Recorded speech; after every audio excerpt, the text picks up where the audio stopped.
วันนี้ช่องเตินสายดันนะฮะ วันนี้เราจะมารีวิวท่อกระป๋องนะฮะ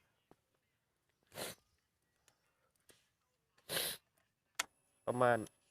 ท่อใบนี้ก็ประมาณ1,000 กว่าๆนะฮะ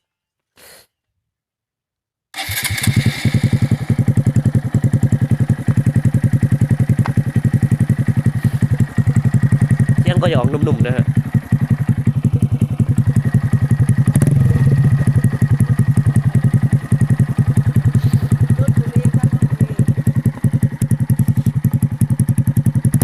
เอาประมาณสัก2,000 รอบกันนะฮะ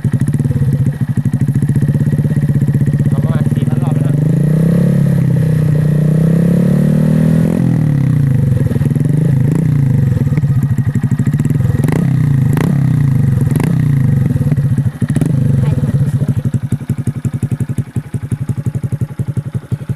สุดยอดแฟนสาวเก๋นะฮะ